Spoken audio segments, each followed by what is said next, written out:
When you're writing a song, sometimes it's the transitions between the sections that are the hardest thing to write. Today you're going to meet Dylan Roth, a Nashville-based producer and songwriter who's a new writer and video creator at Musician on a Mission. And in this video, you're going to learn how to quickly create smooth transitions between the different sections, like the chorus and the verse, using simple tools like EZdrummer and EZkeys. So keep watching. Hey everyone, this is Dylan with musicianonamission.com, and today I want to talk to you about getting unstuck in your writing process. But before we get started, make sure to grab our free cheat sheet for mixing drums down in the description below or on screen right now. We're giving this away for free today. It's a great way to get your drums sounding like the stuff you hear on the radio. Let's get started. So one of the most frustrating things while writing is getting stuck with your transitions. And I get it. That's the hardest part for me. I always write a few sections of a song, but it takes a while to figure out how to get from section A to section B. So I wanted to show you one of my favorite songwriting tricks for writing a quick transition. So I have a song that I've been writing in my spare time, but they're very different sections, and I've been struggling to find a way to connect them. Take a listen.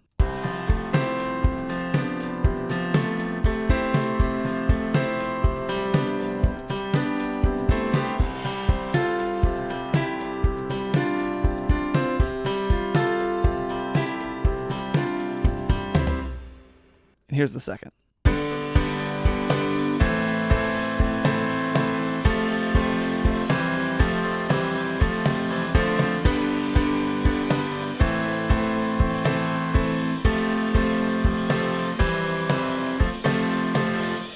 Really different, right? You can't just connect them. There needs to be some kind of transition. Well, I could labor over finding the perfect one, or I could use the tools that the folks at Toontrack have given me. So I actually use the Toontrack EZ series a lot when I'm writing.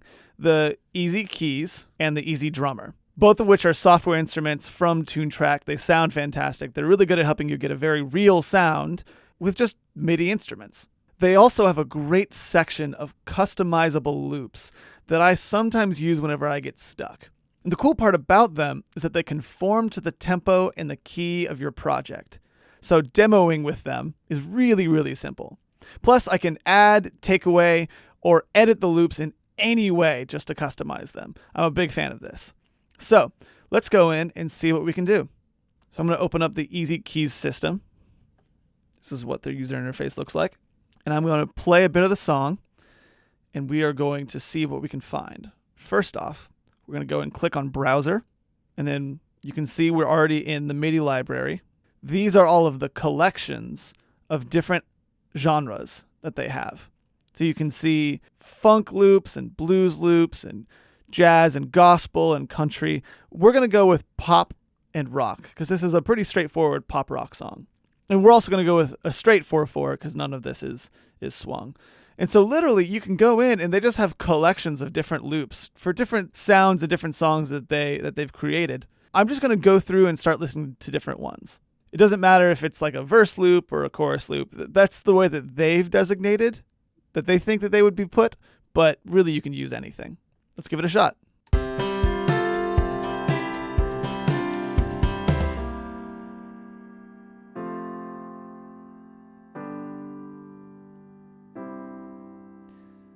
Yeah, I don't like that one. A little too dark. Let's try slow push.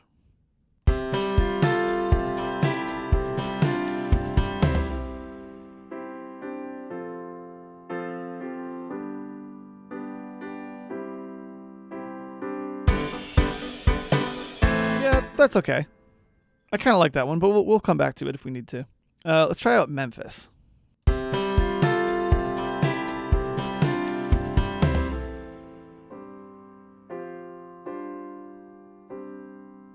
Yeah, I kind of like that one. So here's what we're going to do. We are going to grab the MIDI file, and we're going to drag it onto their song block section. So one of the cool things about this system is you can actually see not only all of the chords that are being played, but you can actually click on them and go in and change them to any quality, any key, any different kind of voicing that you want. It's a really, really cool system of figuring out exactly what you want your sound to be. But I like those chords, so we're going to stick with that. Now, my transition section is 4 bars long.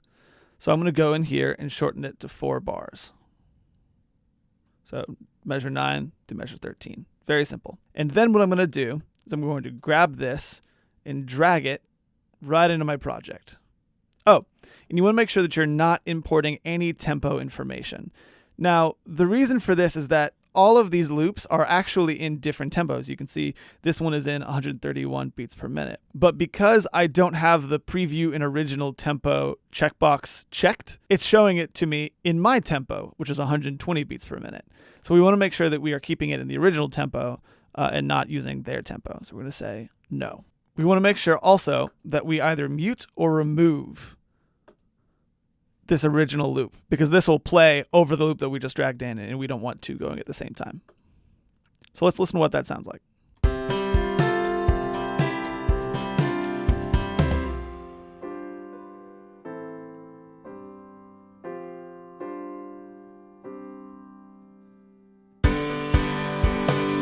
I like it. It's really quiet. So what we're going to do is we're going to open up the piano roll, which I did by double clicking on the section. I'm going to highlight all of the notes, and I'm going to turn up their velocity to kind of match the intensity of the rest of this song. Let's say around there. A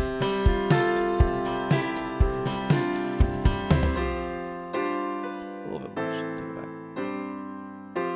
There we go. Yeah, that fits. I like that. So let's move on to the drummer then. So this is the EZdrummer. I love their user interface. I'm actually using the UK pop drum section from them. It's a new expansion pack that they've released. I really love it. It's great. It's very dry in a cool kind of UK pop sort of way.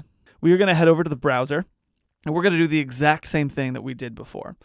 Just listen to different ones. See what we like best.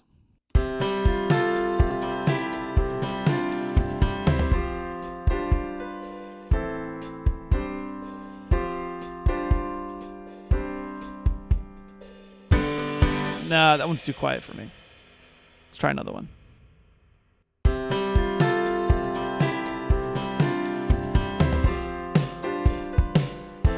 No. Our section's not swung, so that just sounds kind of weird. Okay, let's try out this one.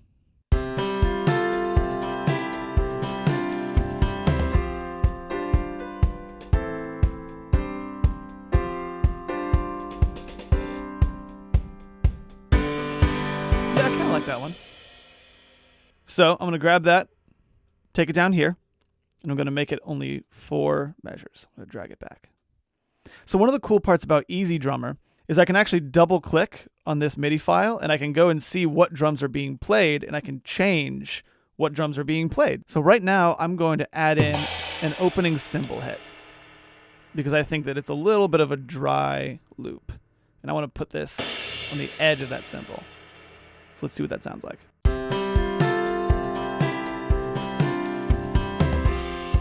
Yeah, I like that better. Okay, I want it to drive a little bit more, so I'm going to go in and add a little bit of tambourine. Let's see what that sounds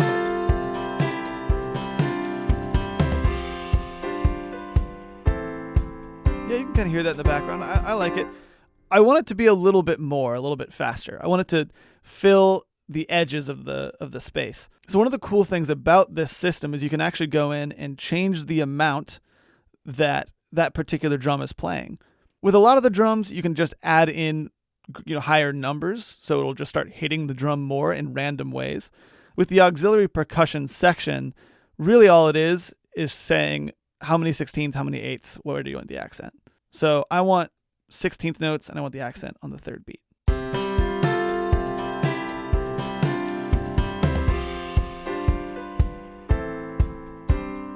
Yeah, I like that.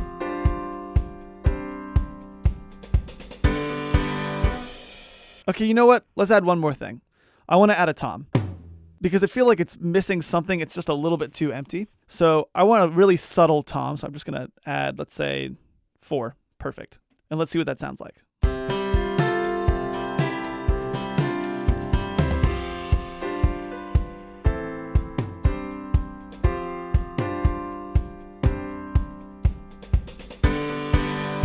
Yeah, I dig it. Perfect. So we are going to take that. We're going to drag it in. We're going to not import the tempo information. We are going to mute the original or remove it. And I'm going to go in and change the velocity a little bit. It's still just a little quiet for me. I'm going to go in and grab everything. And I'm going to turn the velocity up just a bit. Let's see what that sounds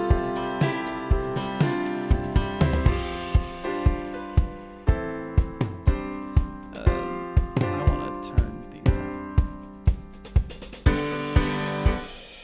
That's it. We have our transition, and it only took a few minutes. All we had to do was go back into the Toontrack collection of loops, find ones that fit, and customize them to match our style. And you can use this anytime you get stuck in your songs, whether it's finding a transition or finding a bridge or an intro or really just about anything. Whenever you get stuck, those loops are there to help. Now, of course, this is just songwriting. Once the song is written, you'll still need to mix it, which is just as important to getting the sound that you're looking for. So we put together a free cheat sheet for mixing drums that will help you get a sound that's full and balanced. Just head down to the description below to grab that and get your drums radio ready. That's going to be it from me. I'm Dylan with musicianonamission.com, and remember, create regardless.